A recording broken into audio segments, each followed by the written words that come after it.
Today, we're going to be discussing why reselling is here to stay and why it's going to be a bigger part of the average person's life by comparing it to the past.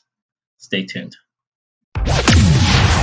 Welcome to the Reseller Niche Podcast, a show for e-commerce buyers and sellers where we investigate unique items being bought and sold and show you how research equals knowledge equals profit.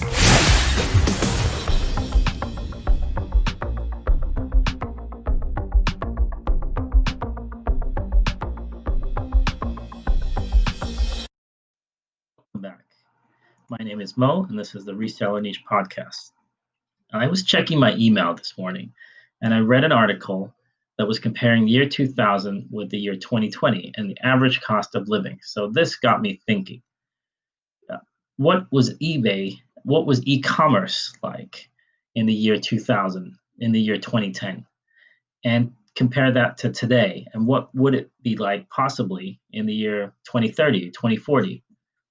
Also, how much of a part of the average person's life has reselling played a part throughout the years, going back to the year 2000, moving forward to today and into the future? So I'm old enough to remember the year 2000, and I was selling on eBay in the year 2000. But back then, for me, it was a little bit different from what I do now. Back then, I was selling part-time, similar to now, but I was only selling concert tickets and sporting event tickets. And for me, it was a way for me to actually afford those tickets. So I'd buy 10 or 20 tickets for some event.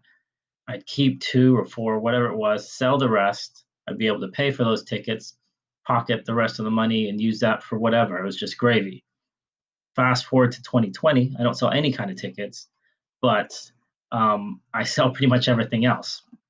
And the money helps, put food on the table.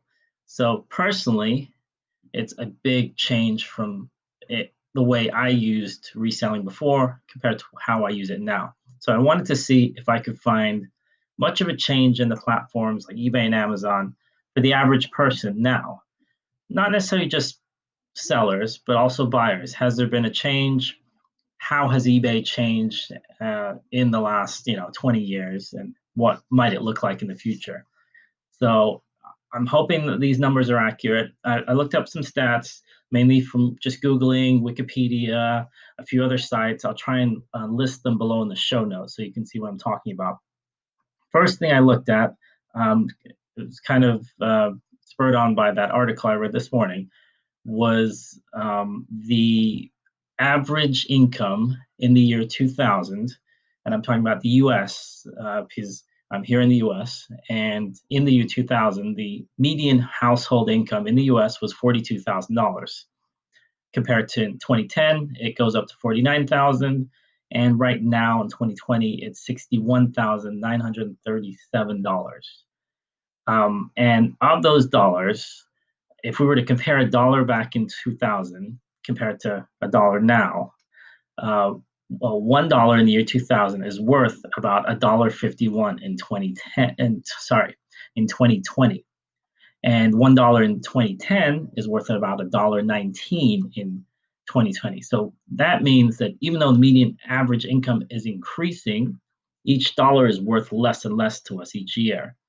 Dollars buying power is less than what it was 10 or 20 years ago, meaning that what you earn doesn't stretch as far as what it could or what it did before. So from this, we can see why people are looking to find additional ways of making income, side hustles, reselling, whatever you want to call it. Just to make that extra money, just to get back to where they were, 10, 20 years ago.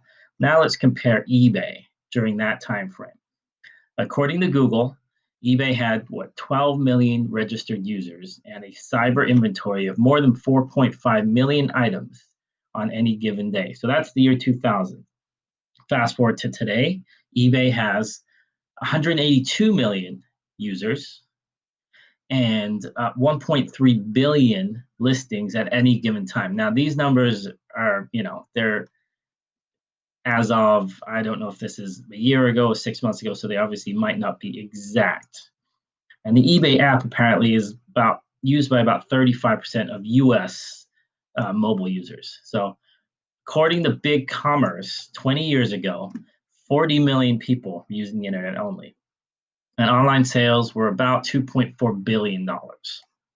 If you go forward to 2017, internet usage is up to 287 million people, and the internet sales are over about $450 billion. So that's what, 2.5 years ago. And that's about an 18,000% increase in both internet usage and online sales. So I just thought that was an interesting comparison. And I got a few other numbers here, and I'm not going to bore you, I hope. So Amazon right now, so these numbers I'm not quite sure of because these are supposedly number of sellers on platforms. So right now, there's about 2.5 million Amazon sellers active, give or take, and about 25 million worldwide eBay sellers, and I think about 7 million are in the US. So as of June 2020, just to compare the two, Amazon and eBay, you've got eBay with about $10 billion worth of revenue, and Amazon with about $321 billion in revenue. And I believe this is year over year.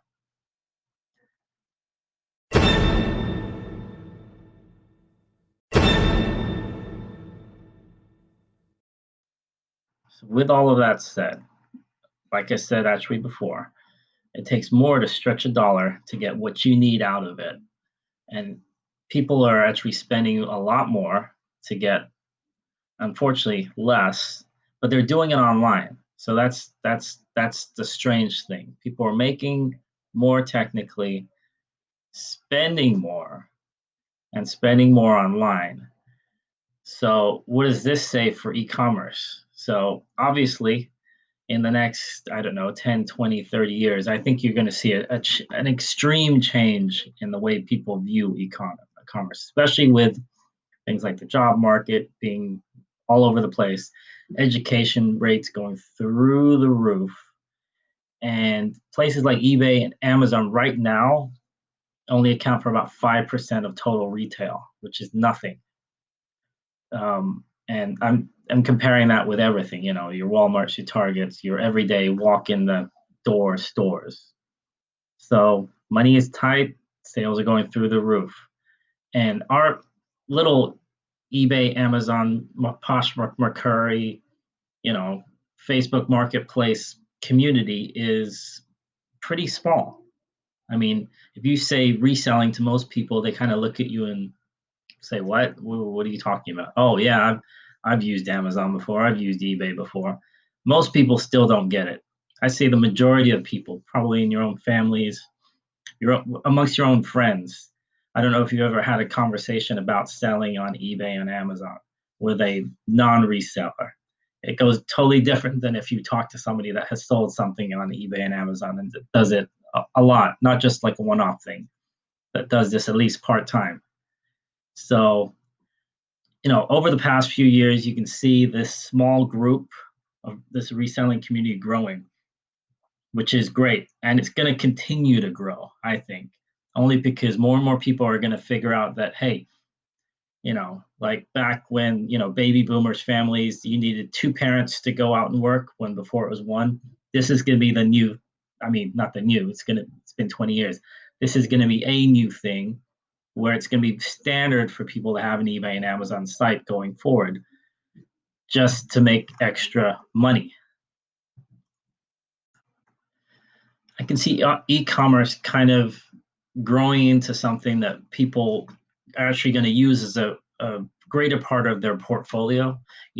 Generally now people, when you talk about, your personal portfolio, you have your job, then maybe you have your 401k, then you'll say, oh, do you play the stock market? Do you have real estate?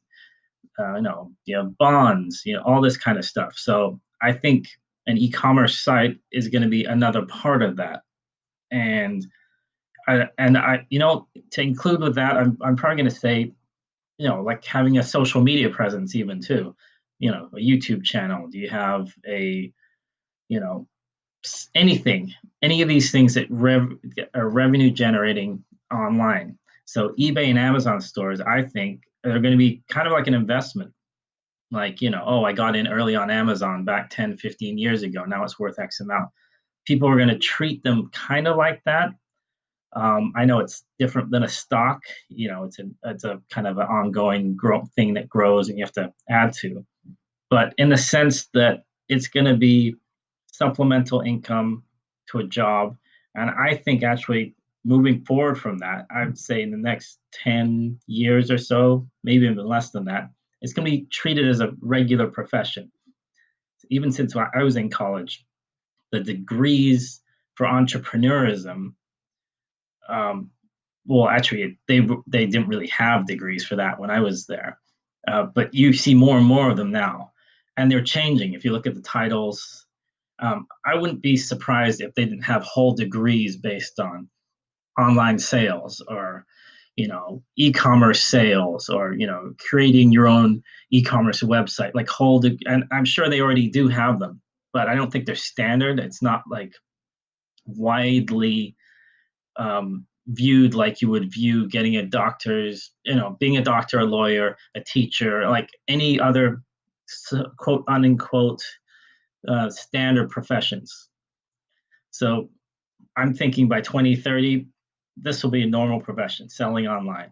And eBay and Amazon, they're going to be kind of like the IBMs compared to Apple. They're going to be like the older school people. They're, all the Macaris, the Poshmarks, the Depops, all of these sites that are relatively new. There's going to be more, and they're going to be like competing for all this market share, which is going to increase. So it's not going to be like that's a side hustle anymore. It's going to be like that's a regular profession. And I think that's going to be the shift in the next 10 years, maybe even 20 years. It's going to take less time, I think. Anyways, so long story short, I think in the future, when you tell someone that you sell on eBay, they're not going to give you that glazed over look and ask you if you need money or something like that. Oh, do you need help finding a job? I know a guy who has an opening, blah, blah, blah. You've had that conversation. I have many times. It's going to be more like, oh, you sell on eBay? Okay, cool. And then they'll actually have a little bit of an insight, even though maybe they don't do that at all. So I'm beginning to ramble now, so I'm going to stop. So I just wanted to know, do you have any thoughts on that matter? How do you see e-commerce, reselling, eBay, Amazon in the future? Do you remember the past? I do. And how has your eBay or Amazon or reselling business changed over the last few years? And how do you see it changing in the future? Leave us a comment. And until the next one, thanks for listening. And on one side note, if you could leave us a review on Apple, that would be great. It helps the show grow. And then if you'd like to check us out online, we're also on YouTube. And we have a Facebook page, Reseller Niche Podcast Help page. Just join, and then you can talk to other like-minded people. Until the next one, though, thanks for listening to the Reseller Niche Podcast. Have a good one.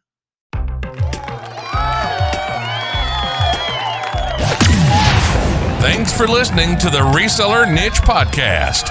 Show notes and social media links are located at resellerniche.com. Please comment, rate, and subscribe to us on iTunes or YouTube or wherever you get your podcasts.